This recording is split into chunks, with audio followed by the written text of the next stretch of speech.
Okay, well, this is a second installment of a talk that we gave at Manfred's workshop last June. We've sort of progressed a little bit, but that means that we've become more long-winded.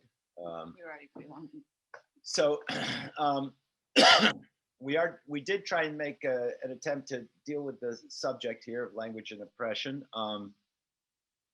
And basically, this talk is about bias and about how bias, beliefs, and interpretation really interact.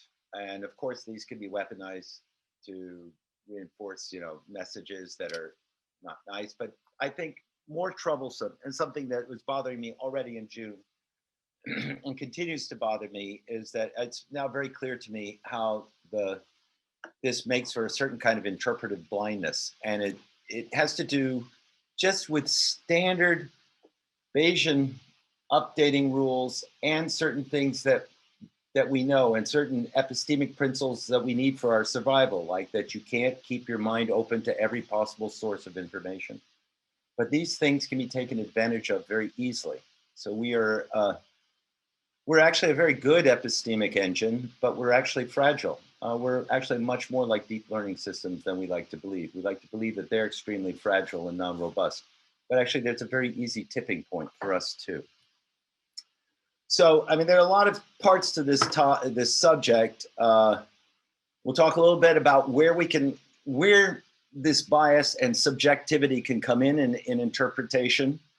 I think I'm going to skip most of the stuff on our formal model for that, and look a little bit at dog whistles. There are other kinds of epistemic contents that can come about from interaction of authorial and interpreter biases, but we won't have time really to look at them. And then maybe come back to the part that I talked about at Manfred's workshop about these impossibility of learning theorems. And I think they are, we've strengthened them a little bit, and the situation is bleaker than we thought.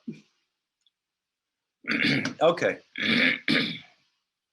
Well, so an interpreter certainly has a role. This is something that we do in semantics and pragmatics. We worry about the interpreter. We also worry about the speaker. And we'll talk about both of them here. Right now, we're going to talk about how the interpreter fills in bits left underspecified by the author, perhaps on purpose, perhaps not. So what do we think of discourse interpretation? Well, we think of it as producing a logical form for the discourse. And it involves semantic relations that link basic information unit contents of the sort that I've talked about for 30 years. And these relations are sometimes marked explicitly and unambiguously, but sometimes they're not. They're left implicit or underspecified. For example, and can have many, many different interpretations. There's also, so there's a kind of underspecification, typically the way sentences or information units in a discourse or conversation are glued together. There's also, a kind of structural underspecification, which is an attachment problem. A discourse structure for us and for Alex and for people who work, a lot of people who work on discourse parsing and computational linguistics, but also in theories of discourse structure like RST, the theory behind the Penn discourse tree bank. Think of discourse as some sort of graph. And so there are bits attached to other bits. And sometimes those attachment points, those attachment points are rarely made explicit. And they're not always local. So dynamic semantics taught us that, basically semantic meaning is relational composition. That's true, but once you have propositional discourse reference, as Manfred likes to say, in the mix, and you have relations over those, it's not clear what the arguments always are. And so that's how you get underspecification at the structural level. And this is a little example from our corpus where Kirsty's cool could attach to this, or it could attach to Nelson's reply. And okay, so yeah, there's also this relational underspecification that we've already talked about. And here's an example that I think I've talked about before. I think we've talked about. I've certainly talked about before. I can't remember whether we talked about it in Berlin Talk. We did. All right. So well, maybe I don't have to go through this very long. Most of you know this example. It's from a press conference of spokesman Sheehan for Senator Coleman in Minnesota in the 2016 election. And the reporter is asking a rather complicated question there, right? Is there a reason that the senator won't say whether someone or not else bought some suits for him? And the spokesman comes back with this response: is it an answer or not? Well, the reporter doesn't think so. But if you had a certain particular type, if you were sympathetic to the spokesman, or in particular to Senator Coleman, stalwart Republican, you might say, yeah, well, that's a good enough answer, right? He's reported every gift that he's ever received. And so, the issue is closed. If he didn't say it, he didn't get it. Okay, but that's not what happens here. And what we did in earlier work is to show how one can get two very different interpretations from this based on the type of the interpreter. Okay, and roughly, so what we're going to go through is, we have this underspecified discourse structure that comes from the author, something we call a play in the message exchange games that we use to analyze this stuff. And then discourse interpretation, or the interpreter's job, typically fills in these gaps to make a full history, which is a fully specified graph, or SDRS. Or if you're a rhetorical structure person, it's a fully specified truth. Okay, well, what's the role of bias in all this? Well, bias is something very general. David Hume,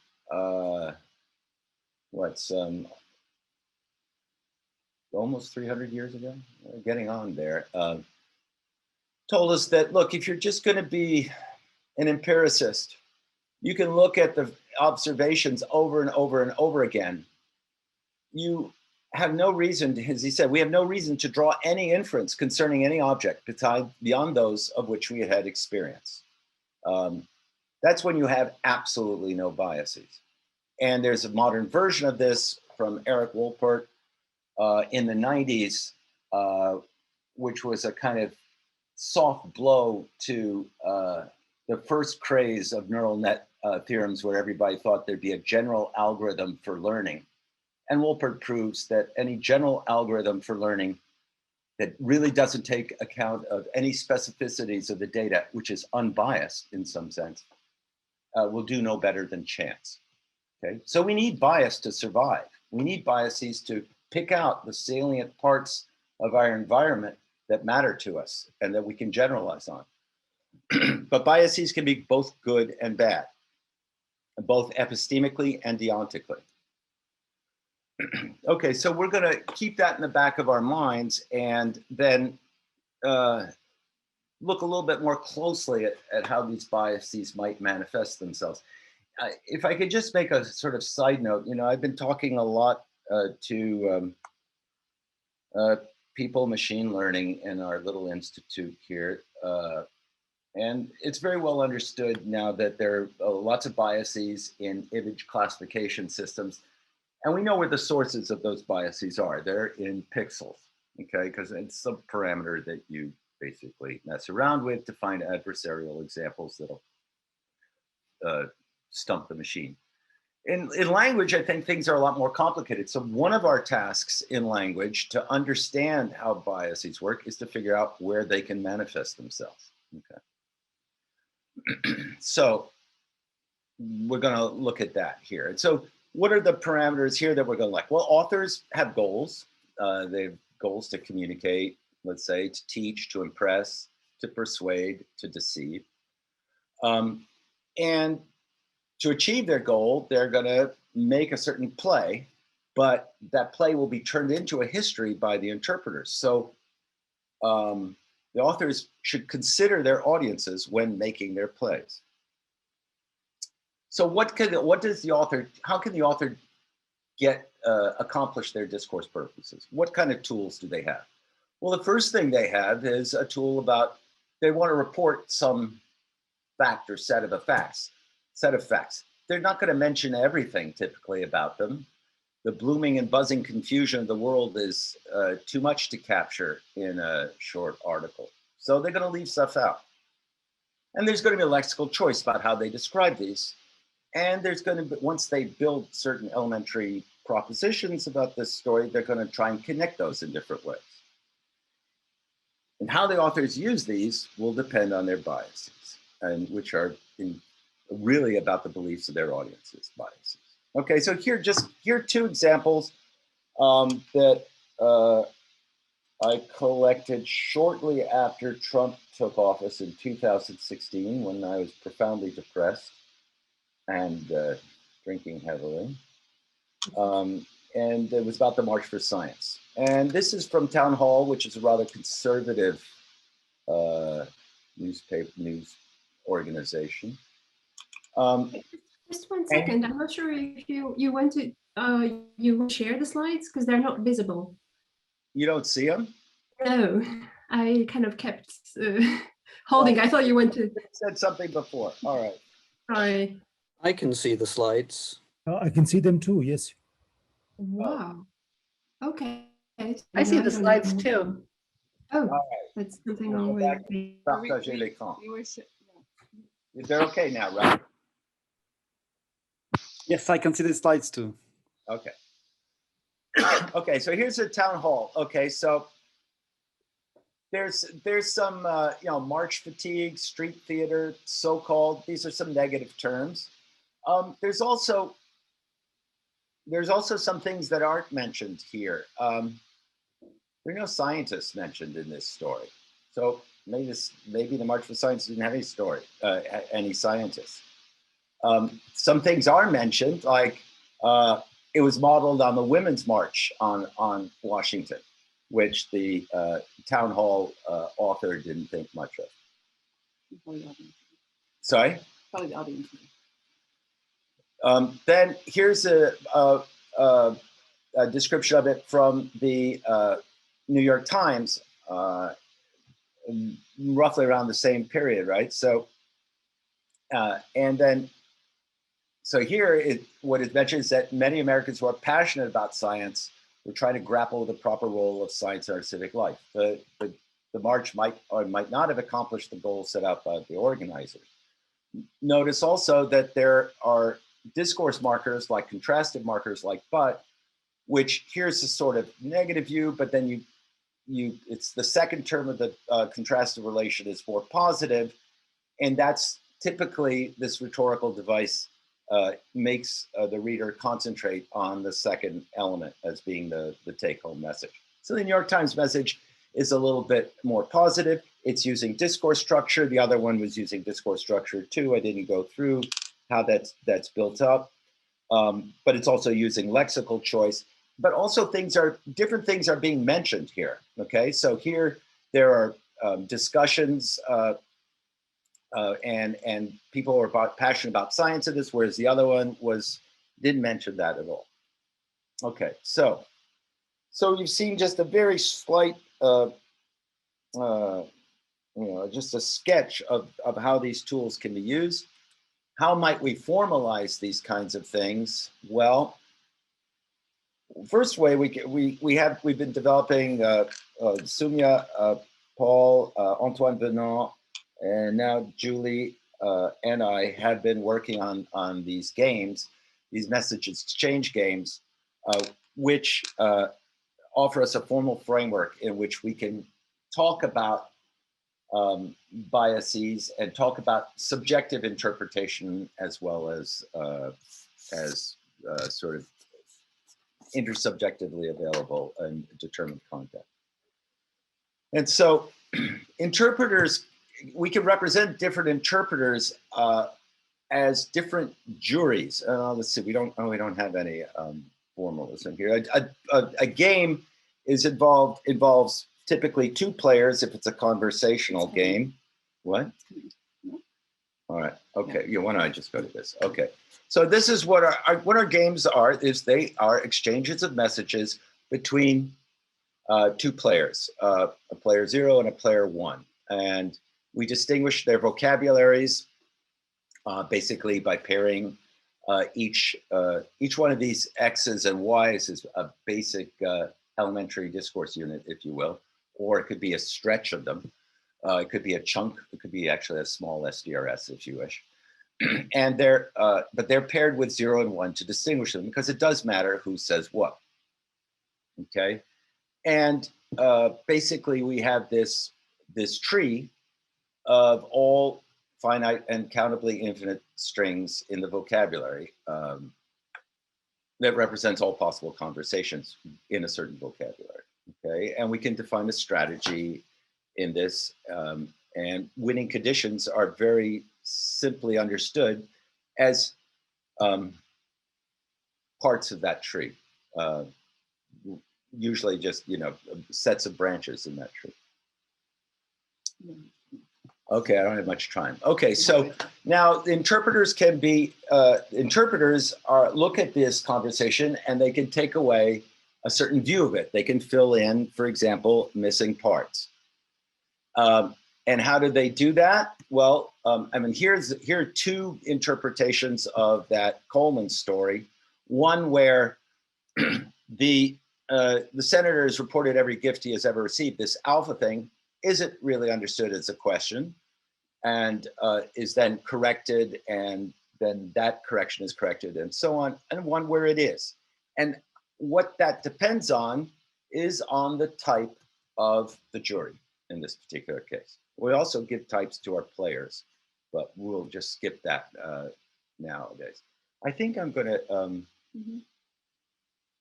Okay, so I'm gonna just go skip this part. Anyway, what we can do is we can. I'll just skip this, but roughly the message is that when we assign types to our jury, and that jury, our interpreters are trying to figure out, is the spokesman honest or dishonest? And you can start out with a position where you're not sure, but given a certain type and given the way the discourse evolves, your biases become clearer and they harden. On the other hand, if you're a very different type, and that's represented by a probability distribution or determines a probability distribution over strategies of the conversational participants, then we can show that we can paint a very different picture of the interpretations and a very different picture of biases. What's interesting in pretty much all of these pictures is that biases tend to get hardened and become more determinate in these particular cases that we've studied. I think I'm going to also just skip this, and I'm going to skip the whole part on the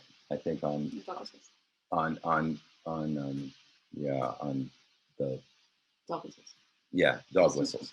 Okay, I'll just skip the dog whistles, sorry, and come back to, so what you've seen is that biases can affect interpretations, okay?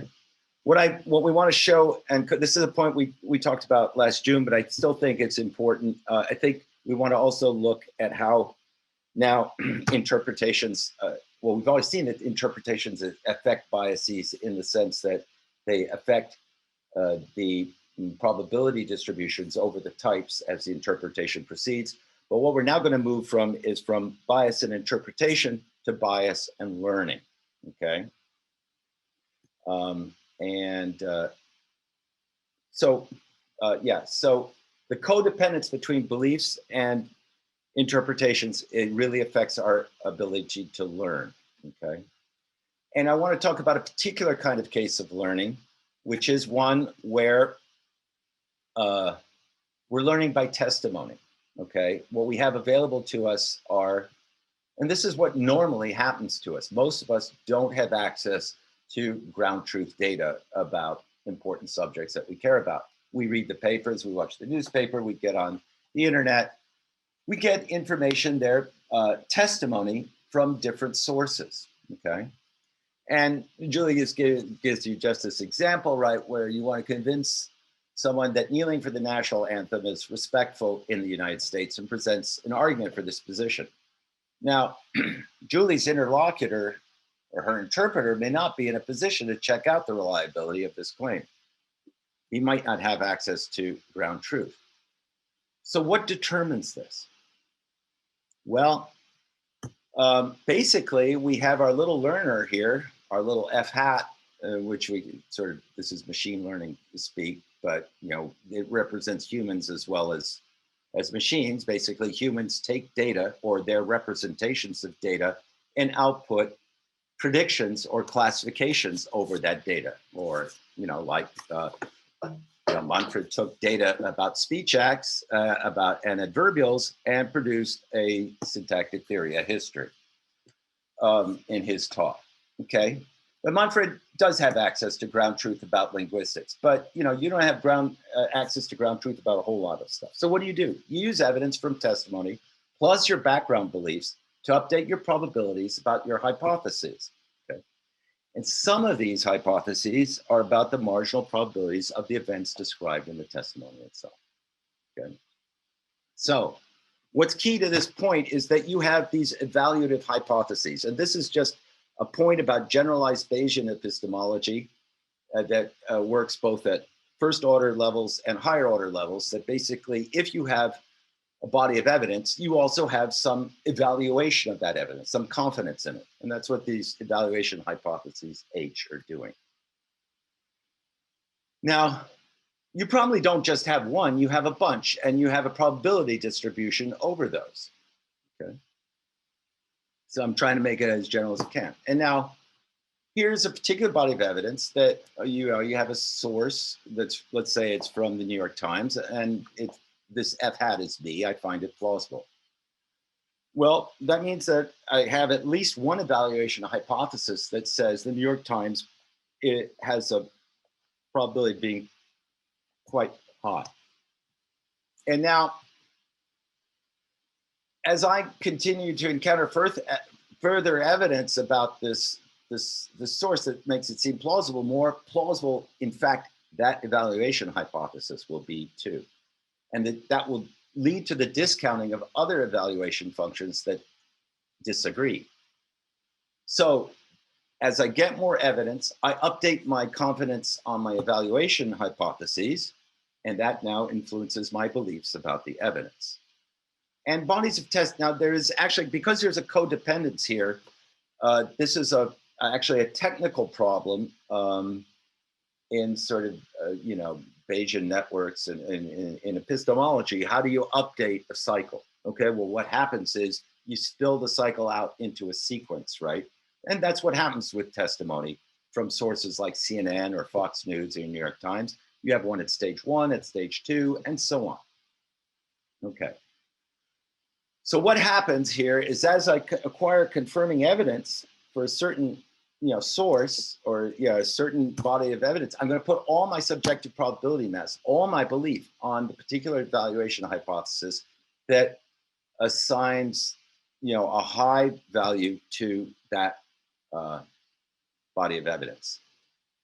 And you know, so we have a couple of papers where we can go through and show, but it's basically this quite general mathematical result that as long as you're updating on that body of evidence for which you have a evaluation hypothesis that has a, you know, assigns that body of evidence or each stage of that body of evidence a high degree of plausibility, and that is monotone decreasing, then as the, you know, as the testimony continues, my expectation in the accuracy of T is at the, well, is it this particular limit, which doesn't really matter. But basically what happens is it's tending towards my, whatever support this evaluation hypothesis gives to T, teach Tn, the highest when it can. And that evaluation hypothesis is tending towards 1. my expectation. So I'm putting all my probability mass on that. And okay, so then a couple of definitions here. We want to say that bodies of testimony, that evaluation of hypotheses should be consistent. That is, if two testimonies are inconsistent, then the probability of H on T should be equal to 1 minus the probability of H on T prime. We also can think about hypotheses being dogmatic, where they assign one body of evidence 1, and for everything else that's not equal to it, 0. And that we can also talk about an we can have a bunch of hypotheses, and that bunch of hypotheses makes T potentially trustworthy if there's one in there that assigns 1 to T. Okay. So then that allows us to come to our next proposition. Given the way I set up the priors, general way I set up the priors in proposition 1, and now suppose H, this function is dogmatic on T, or suppose that we're looking at a T prime that's inconsistent with T, then as the stages go to infinity, my expectation, the probability of T prime goes to 0. And right, so I can't, now what is the point of that? Well, if I have any evidence that's coming out of T prime, or if I have a hypothesis such that it depends on evidence in T prime, and T prime is the way I just set it up, I will be incapable of learning that hypothesis. I can't learn stuff outside, once I've gotten in this position, I can't learn anything that's not based on T. Now, I mean, it's not crazy to have this result, because we discount stuff all the time that we don't learn from, testimony that we don't learn from. But but we didn't put any constraints here on learning. So maybe my body of evidence T here is a QAnon site on 4chan. We should be able to fix that. And we can do that by moving to higher order Bayesian theories. So right now it's just in a first order Bayesian theory where I've got testimony and I've got hypotheses about the reliability of that testimony. But a higher order Bayesian would say, look, you really have to have some constraints and some constraints on your evaluation hypotheses. And we can have a whole hierarchy of these where higher order parameters affect the parameter below. Now we come to something that's weird, it seems to me, but I think it's true. I wasn't very clear about this. We weren't very clear about this in June. There's something very funny about a lot of bodies of evidence nowadays that come at us 24/7, and they also they have argumentatively complete in the sense that they attack anything that attacks them, and they kind of make the point, and if something is consistent with them, but consistent with them, but it's not in them, they can just gerrymander themselves to include that information. So an argumentatively complete body of evidence can become model complete in the sort of standard model theoretic sense that it decides every sentence in a certain vocabulary. Okay, so these argumentatively complete theories, I think, are out there. They are Facebook channels. They are 4chan websites. They are the New York Times. They are CNN. They are Fox News. Okay. Now, once we get one of these argumentatively complete theories, what can happen is any constraint a higher order Bayesian asks you to adopt can be in principle attacked, at least if it goes against that source. And if you're just updating on that one body of evidence that you like, it doesn't matter what epistemic constraints you're told to use, you won't listen to them, and you're perfectly justified, because given the updates, probability of those things will go to 0 as you continue to update. Okay. So what we can, with these argumentatively complete theories, we can replicate the déboire, these untoward situations, these situations that our epistemic machinery can't handle at the first order level of Bayesian learning at higher order levels. Okay. So, and right. And so then, I know I'm running out of time. The main result is this, that if you're in a hierarchical Bayesian framework, but your evaluation hypotheses are coherent in the sense that higher level constraints, their probabilities should determine probabilities of lower level constraints, or vice versa, depending on how you build your distribution. And you have at least one evaluation hypothesis that makes T potentially trustworthy, and you're updating on T, then any theory that is not identical to T prime, where T prime confirms the hypothesis, H does not, then you can't learn H. Okay, so once again, we see that if we update just on T, and T is argumentatively complete, it doesn't matter what higher order constraints we have, the learner will not, may be incapable of learning them if they're outside of T. So this paints a kind of pretty sad picture, but I want to stress that this, what we call interpretive blindness, is really a natural consequence of good learning principles, of no regret learning. That is where, you know, you discount certain sources, but you count the sources that are giving you good feedback, and Bayesian updating. And then one other thing, complex bodies of evidence that have this complex rhetorical structure where they can knock down competing theories. And then once we have these results, it's immediately obvious that this phenomena of interpretive blindness and these tools of these bodies of evidence that are argumentatively complete, they're extremely useful in establishing and reinforcing systems of repression. And then you want to ask yourself, well, how bad is the situation? Can we escape from interpretive blindness? Can we detect interpretive blindness?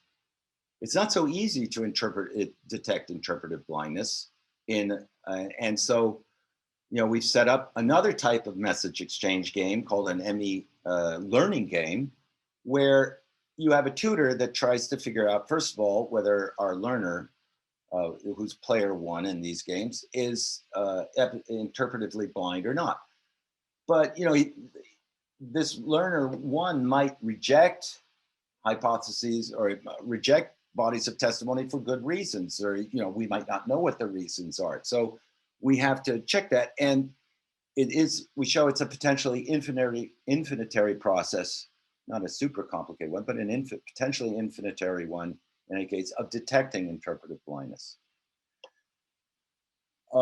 The second use of these ME learning games is to show that certain constraints from formal epistemology, like knowledge first, where you don't accept a proposition unless you don't have any arguments against it, which seems like it might be kind of weak, it actually makes interpretive blindness inescapable.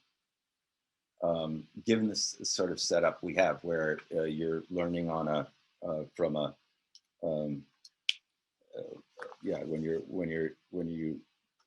when the tutor is trying to get you to see something different, like when Julie's trying to get you to see that, you know, kneeling for the national anthem is something that is respectful. Right. So there are other constraints, however, which make interpretive blindness preventable and can stop it before it even gets going. One of them, and I think there's a whole, so I think there's a kind of important pragmatic task here for linguists, but also discourse theorists, but also philosophers, to figure out exactly what is the range of epistemic principles that you can use to make sure that interpretive blindness doesn't get going. I'm much more skeptical that there will be tools that will allow you to get rid of interpretive blindness once it sets in. And it's something you see if you have a conversation over the holiday dinner table with somebody who is not of your opinion at all. And the New York Times and the Washington Post are full of these stories where, you can't talk to your Uncle Sam anymore because Uncle Sam thinks that, the Democrats are eat children and whatever. Okay, we're done. All right. Okay, wait a minute. Let me. And you think that he's in the grips of a conspiracy theory. Right. Okay. I'll shut up. Thanks. Here's a few citations of work on that is relevant. Okay, thank you thank you very much to both of you. I went too fast through but I tried to keep to the time. So we will open it up to questions. Same procedure as for the last talk. If you have a question, please type a Q in the chat. If you're a junior scholar and you have a question, please type a JQ. Okay, so first question from Mark. Oh, hang on, my video isn't working. Thanks for that. I'm not sure if this is helpful or a cheeky request, but if you were able to say something briefly about the dog whistles section that you skipped out, I'd be thrilled to hear it. Yeah, okay. Well, thanks. That gives us a chance to talk about something we wanted to talk about. Right. Okay. So, a lot of dog whistles. So we were looking at back then. We were trying to analyze bias and its strategic effects. So why do people use dog whistles, right? I think it's something that Manfred was talking about too, when he says you can get away with stuff. Okay, but how does that work? Okay, so we have these various kinds of ME games. One is an evaluation game where you tell a story and then one either likes it or doesn't like it. Okay,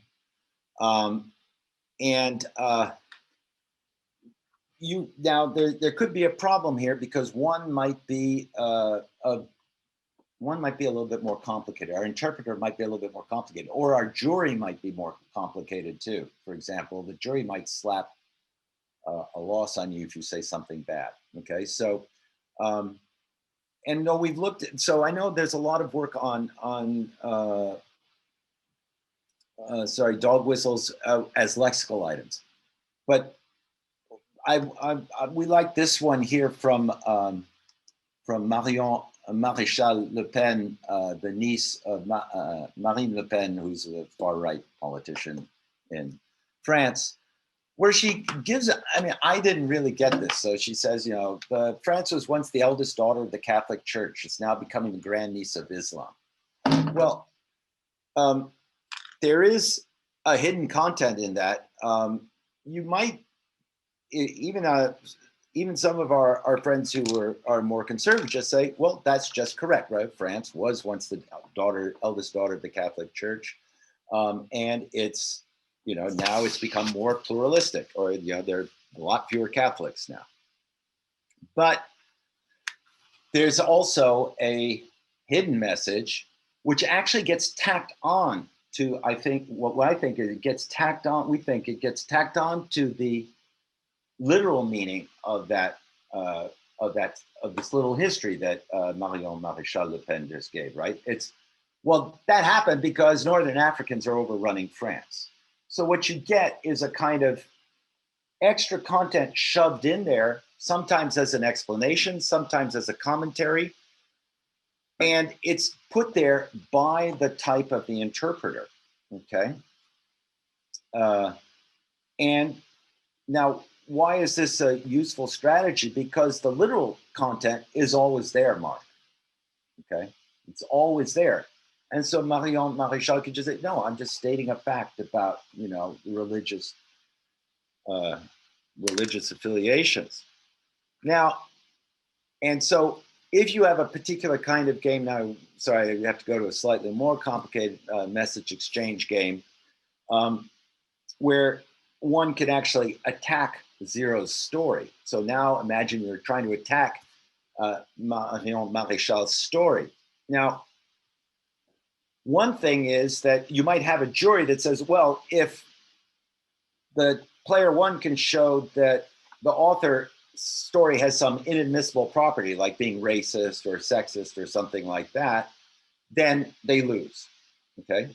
Now, what does a dog whistle do? Well, it says that, whoa, wait a minute. Interpreter put that bit in there about Northern Africans overrunning France. I didn't say that, okay? And so that's the release. The problem is with these things only work so often because once people get, once it becomes codified in the language that secondary added meaning is there, this strategy no longer works because then arguably you did say that Northern Africans were overrunning France. So one of the interesting things about dog whistles is this dynamic property. Thanks. I mean, it's a peculiar example because it's a metaphor, right? So the literal content is something weird about grandnieces. So the weird. I agree. Position is always a pragmatically conveyed content. Let me just say the first part actually harkens back to a phrase, as I understand it. Maybe someone will correct me if I'm wrong. That John Paul, one of the John Pauls picked up, but it was used in the Middle Ages as France as the eldest daughter of the Catholic Church, one of the defenders of the Catholic Church or Renaissance. So it's got a very old history when France was a major Catholic country. So that also is playing in there as well. Yeah, it is a peculiar example, but I liked it because it wasn't so codified like the welfare examples and stuff like that, and it's spread out over several sentences. Right, you couldn't really get the dog whistle with just one sentence. It's really a discourse structure that's doing it there. Can I just say one more brief thing? Yes. The other thing that I quite like about that example is, as with many things that we're tempted to call dog whistles, it's actually very poorly disguised. At least when I see it written there, it doesn't seem like this thing about France being overrun is a subtly coded message. It's almost right. I don't know how else to interpret being the grandniece of Islam. And I think these are really, because politicians, used to have all kinds of really ingenious ways of doing this. And now I think their purpose is not so much to disguise, this is something that I'm writing about right now, not so much to disguise as to provoke, while maintaining some deeply implausible level of deniability. And I think people who like these kinds of statements love that. They love the implausibleness of the deniability of saying, oh, I was just saying, I don't even know what Le Pen would say in response about what the intended meaning of grandniece of Islam, but I like the example for that reason. Yeah, I do think it is provocative. I think that's quite right, and that's another dimension that we haven't looked at. That's for sure. That and bears looking at. Right, so you can have, a interpreter type that really likes to be, that likes that and likes the fact that you're provoking others. So I'll be interested to see what you come up with. Thanks. Thanks. Do we have more questions?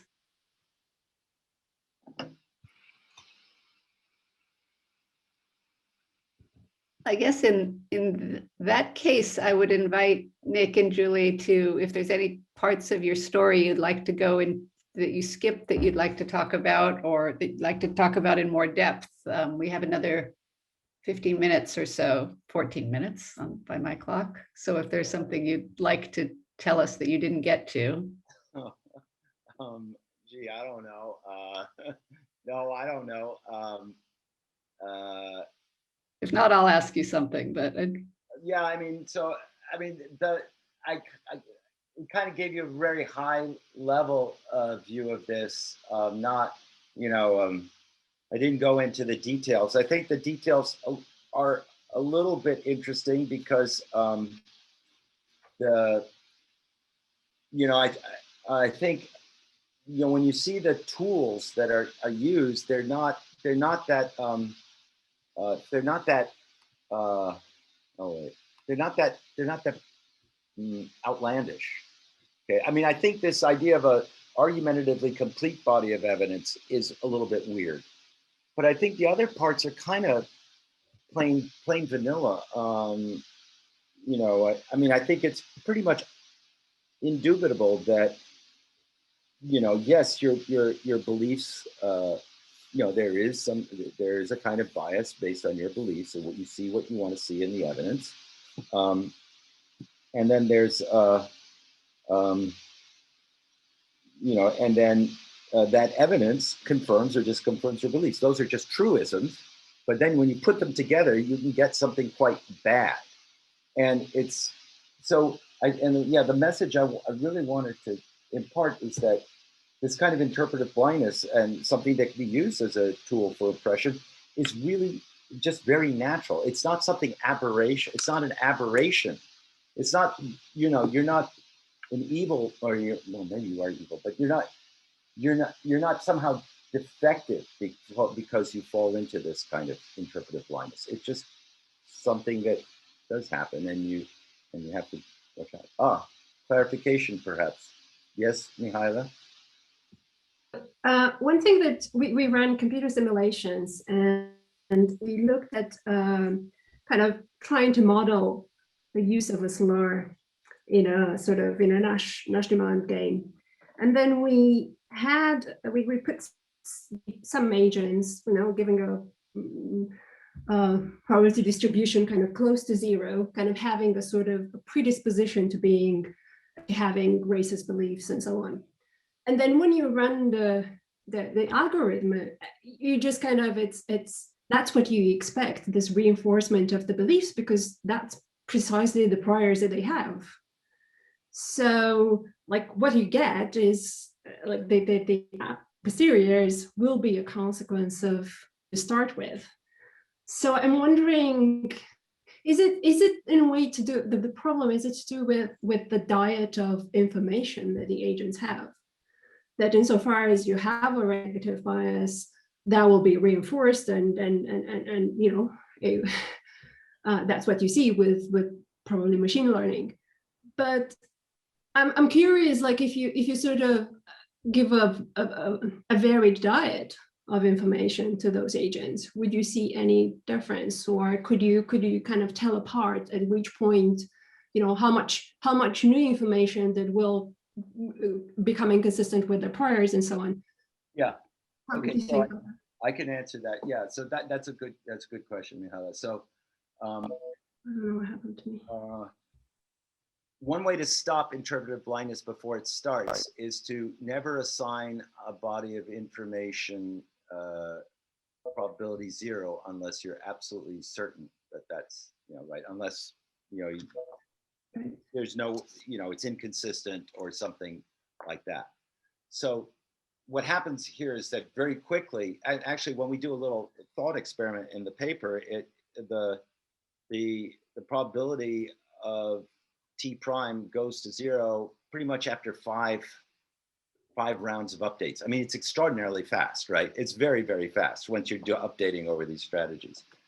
But so what you could have is a higher order constraint. Just said, well, wait a minute, always leave your mind open a little bit. And then that will stop interpretive blindness in its tracks. And yes, you can force people to, be open to many sources of testimony. But the problem there is, I mean, that becomes hard to uphold rationally too, because there are these, there's all this results about slot machines, so should you still play this slot machine if it's giving you a good return, or should you actually go, look at the other slot machines in the room? This is a very hard problem that they actually faced in the Second World War, right? When should we go with a source of information that we can trust, and when should we keep on shopping? And it turns out that it's optimal rationally to not keep shopping, right? That you got to make your bets. You'll just show that you'll lose with the slot machine, you'll lose dollars. Okay, so, but I think the other problem, so you can't look at all information sources. So that's one thing you want to take up. So then which ones do you look at? Well, you could say those that give me the best approximation of the truth. Okay, so that's something that we say in one of the games. Mm-hmm. One could also, the problem is that you look at information sources for other things than just the best approximation of the truth. And once you're in an argumentatively complete one, you say, this makes you feel good. Fox News makes you feel good. Why listen to anybody else? Yeah, but who's defining the truth? I mean, we look at the online yes. communities that sort of they think like we are right. I think that's a difficult. I agree, that's a difficult problem. And so what you can, I don't really have an answer to that. We do have a theory of internal truth, which is a Peircean model, right? Where all arguments are knocked down, and the jury has.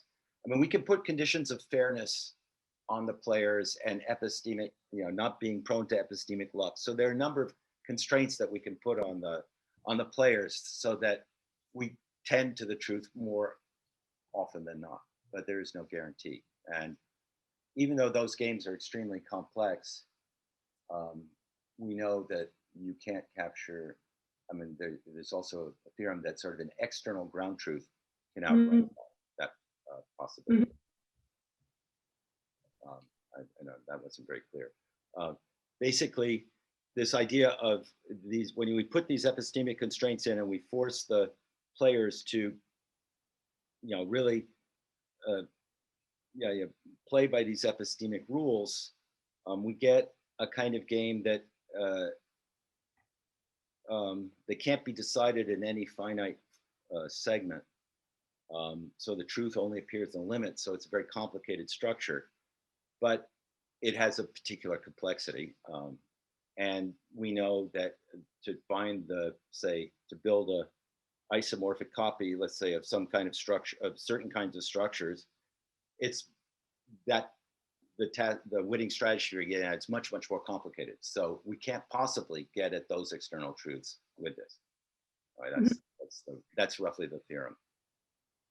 If there is no one in the line, I'm thinking like, if you think of these games as having kind of developing or taking place in an environment that, and then you have certain preconditions that sort of, that go beyond just epistemic constraints. You have other as where incentives or rationales for players and in the way they play the strategies.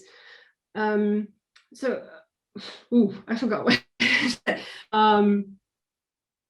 I'm sort of, because you have these different environments and you are not exposed to, as it were, other criteria, and you sort of think that, we play by these rules and they're the, epistemically correct, and we keep kind of reinforcing one another, and you end up with the online echo chambers and so on. But because precisely you have this kind of enclosed environment, and there is no, as it were, exposure to the way the world could be otherwise. Mm-hmm. Is there a way to break that, to disrupt, I don't know. I think the details. I'd have to look at more of the details. Like I said, you can break these blindnesses early on, by imposing certain kind of rules that that the learner has to play by. So Mhm. they won't get caught in a particular interpretive blindness. As to whether, so how do you enforce those rules? I have no idea. Right, right. So, So you excise them from their game. sorry? You excise them from the game and environment by sort of, okay, making them, okay, kind of enlarging the game. Okay, got it. Right, Mhm. right. But I can't force them to do that, in real life. Yeah. And I think there's also a question for psychologists and sociologists, because I think it's also a pressing problem for us as agents in the world. I mean, I think this stuff is dangerous. I don't know what else to say except. And precisely because they reinforce one another, and they kind of, it's sort of that kind of justifies their, we're in the right, we're just, there's no, we're not doing anything wrong. Exactly. Yeah. No, that's exactly what you get. Yeah. Cool. Thanks. Okay. Well, thank you for all the remarks and questions. Thank you, everyone. Mihaela, should we move to the break now and pick up again at 20 past? I think the answer to that is yes. Thank you.